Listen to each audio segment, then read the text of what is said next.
He was hiding in a winepress just trying to survive when an angel appeared and called him a mighty warrior. He didn't feel brave, he wasn't strong, and yet God chose him to save an entire nation.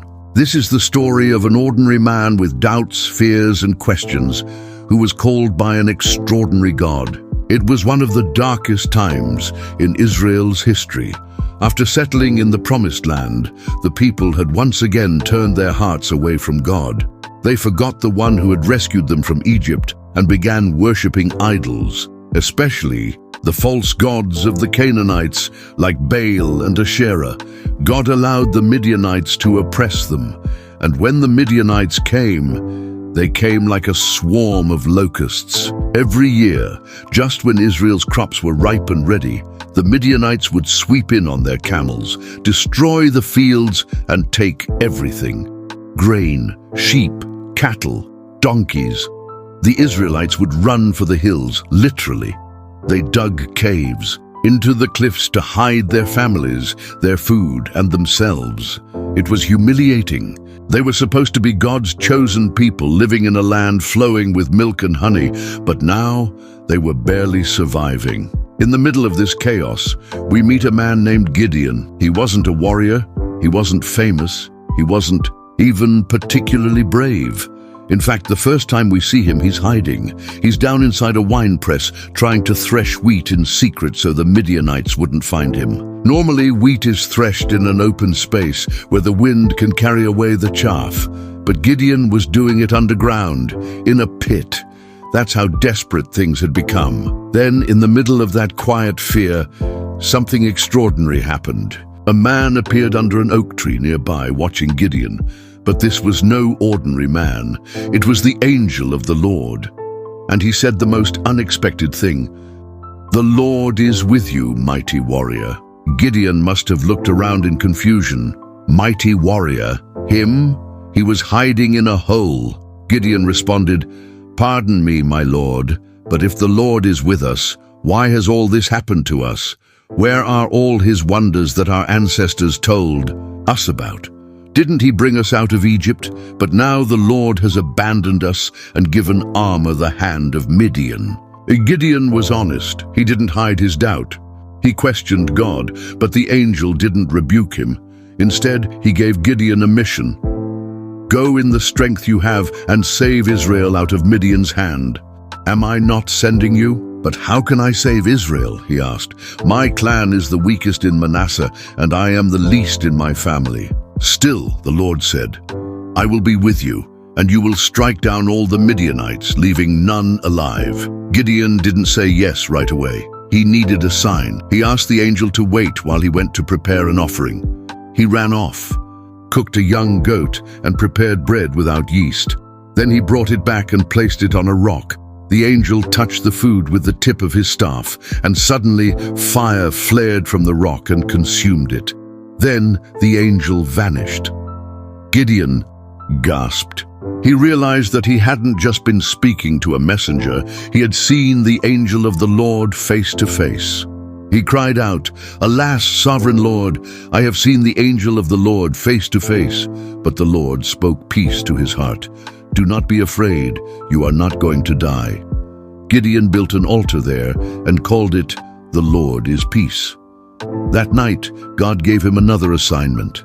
"Tear down your father's altar to Baal," God said, "and cut down the Asherah pole beside it.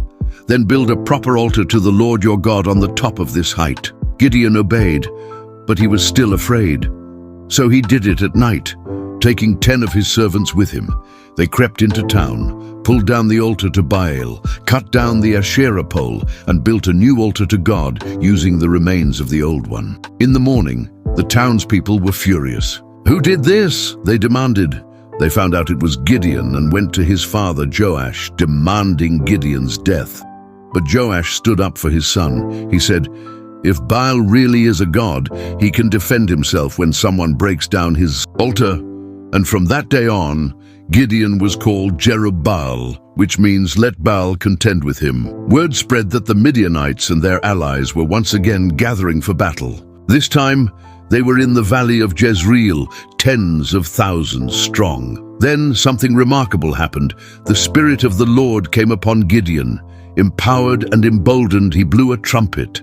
Messengers ran throughout the tribes, calling men to arms, and they came, thousands of them. Gideon had an army now, but deep down he was still unsure.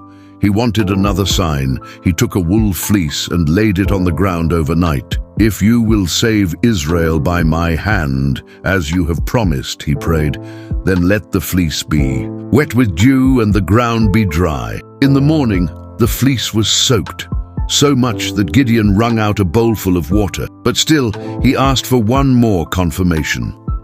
"Let the fleece be dry this time and the ground wet," God agreed. The next morning, the fleece was bone dry, and the ground was covered in dew. Now Gideon knew God was with him. Over 32,000 men had joined him. It must have felt encouraging, but God wasn't finished shaking things up. He said to Gideon, "You have too many men.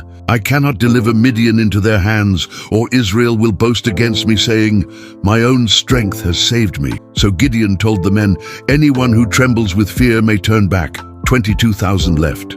Only 10,000 remained. God said again, "Still too many." So he told Gideon to bring the men to the water.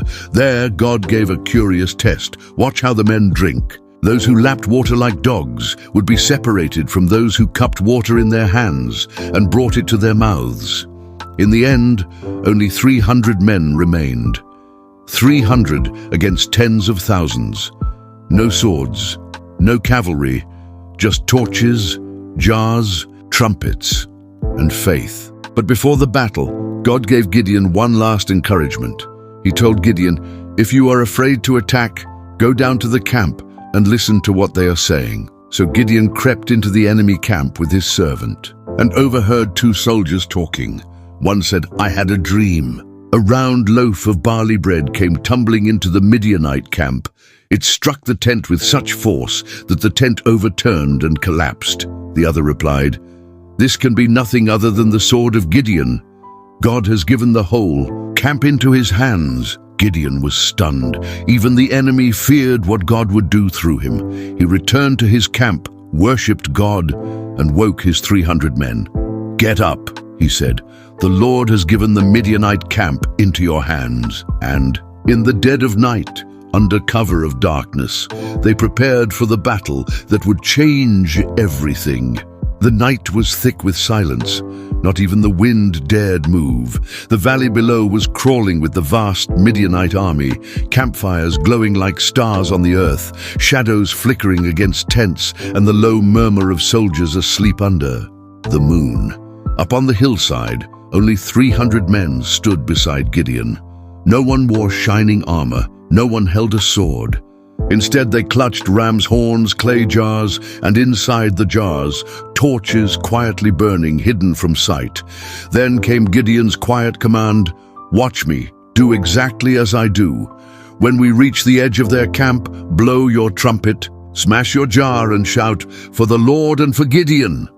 The men nodded, hearts pounded, the feet shifted in place. But they trusted Gideon. And more importantly, they trusted the God who had brought them here. They crept forward, split into 3 companies surrounding the enemy. At the signal, Gideon raised his trumpet and blew with all his might.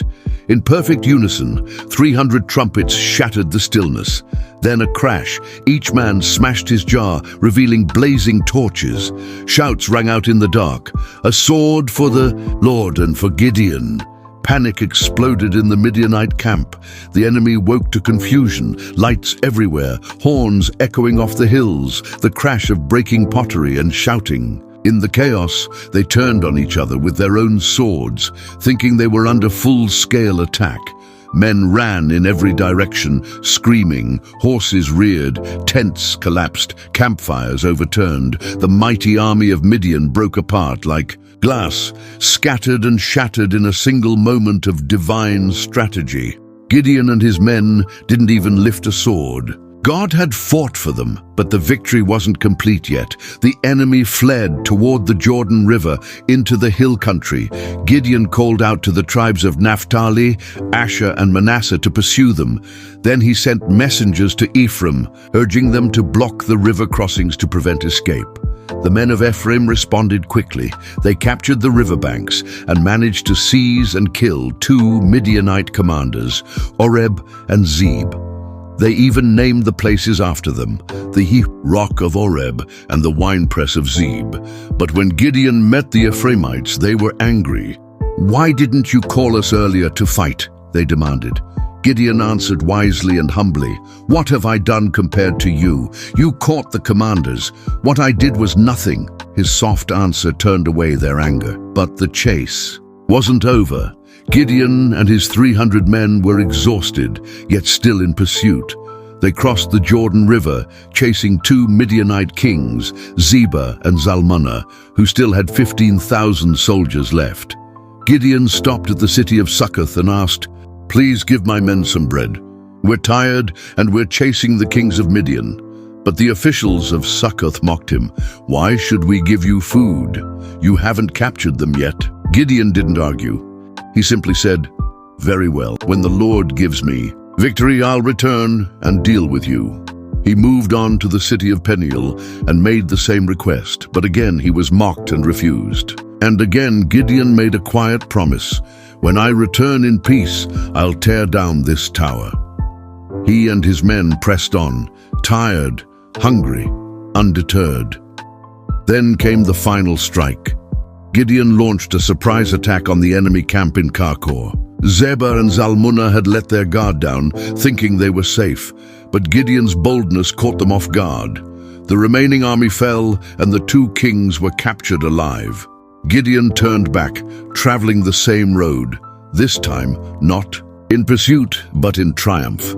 He stopped first in Succoth. He found the leaders who had mocked him, showed them the captured kings, and carried out his warning. Then he went to Peniel and did the same. Justice had come, not because Gideon wanted revenge, but because these cities had refused to stand with God's people at the moment of need. Now, with peace restored, Gideon returned to his home. The people were in awe. They came to him and said, "Rule over us, you, your son, and your grandson, because you have saved us from Midian." But Gideon shook his head. "I will not rule over you," he said, "nor will my son. The Lord will rule over you." He didn't want to be king. He knew who the true king was. Gideon, the reluctant warrior, the hidden leader, the one who doubted but obeyed. Through him, God showed Israel that he could use the weakest, the smallest, and the most unlikely to bring about mighty victory. After Gideon's victory, peace returned to the land of Israel for a while.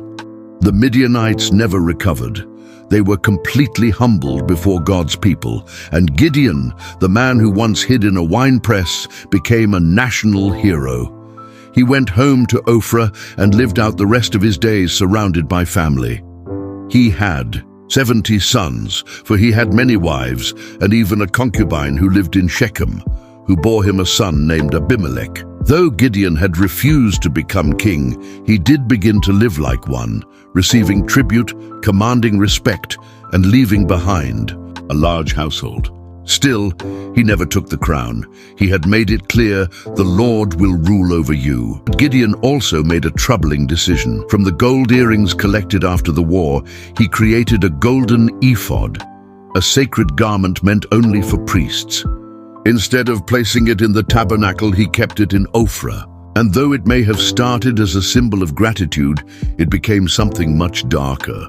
The people began to worship it. They turned the ephod into an idol.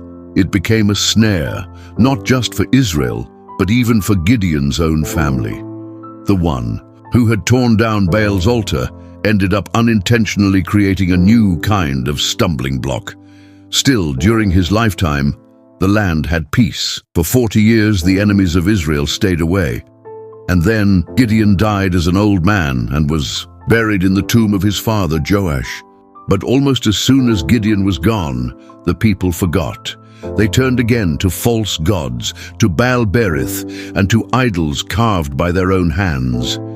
They no longer remembered the Lord who had saved them through Gideon, and worse, they showed no loyalty to Gideon's family, no kindness to the house of Jerubbaal, the man who had risked everything to rescue them. And then came Abimelech. Gideon's son, by the concubine in Shechem, had a dangerous ambition. He wanted power, and he wasn't afraid to shed blood to get it.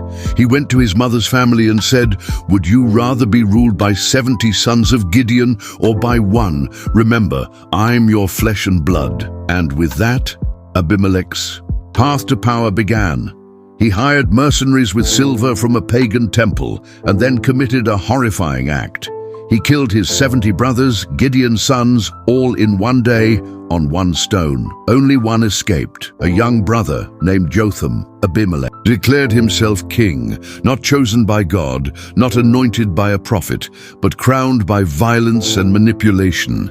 The man who came from Gideon's household would rule in terror, not in justice. And so, while Gideon's story ended in peace, what came after him was chaos. The people had forgotten again, but the God of Israel had not. He was watching, still calling, still seeking hearts willing to trust him, hearts like Gideon's once was, timid, doubtful, but faithful in the end. And as Israel slid back into darkness, another story was beginning, another deliverer waiting to rise. But who would it be? Would Israel turn back to God before it was too late? That is a story for another time.